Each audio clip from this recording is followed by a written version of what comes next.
Miss नीला darling, अब हम आपकी तलाशी लेना चाहेंगे। एक लंबी खामोशी के बाद अंकल बोला, लीजिए। मैंने दोनों हाथ समर्पण की मुद्रा में पसार दिए। कृपया अपने तमाम कपड़े उतार दीजिए। क्यों? मैं बिदकी। तलाशी खुद ब खुद हो जाएगी। मगर मैं, ओ कम ऑन, हरी अप, बेचैनी भरी सर्द आवाज़ में अंकल बोला। मैं समझ गई कि कमीना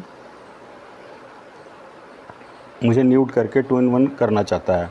एक तो वो और उसके गुर्गे मेरी नग्नता का रसपान कर लेंगे, दूसरे तलाशी भी हो जाएगी। जाहिर है जब जिस्म पर कपड़े ही ना होंगे तो कुछ भी छिपाया कैसे जा सकता है, और जो छिपा हुआ होगा वो कपड़े उतरते ही सामने आ जाएगा। आप बहुत देर कर रही हैं और मुझे बहुत जल्दी है। मम्मा, मुझे शर्म। ओ कम ऑन बेबी, वो मेरी बात काटता फ़ौरन बहका। हम जानते हैं कि आपको कपड़े उतारने में नहीं, पहनने में शर्म आती है। हरी अप प्लीज़, वरना मेरे गनमैन अपनी गोलियों से आपकी एसेट्स उड़ा देंगे और वो भी छिन-भिन हो जाएगी। उसने वो पर ज़्यादा ज़ोर दिया।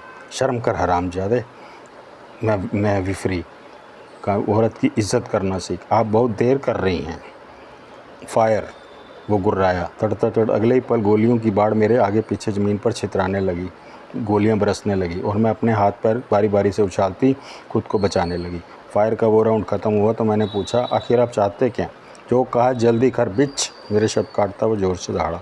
उसकी दहाड़ सुनकर मुझे तो यकायक की झुरझुरी आ गई और मैं डरती कांपती अपने कपड़े उतारने लगी। साथ ही धीमे से बोली, मैंने तो बस ऐसे ही पूछा था। जल्दी जल्दी, हरी अप।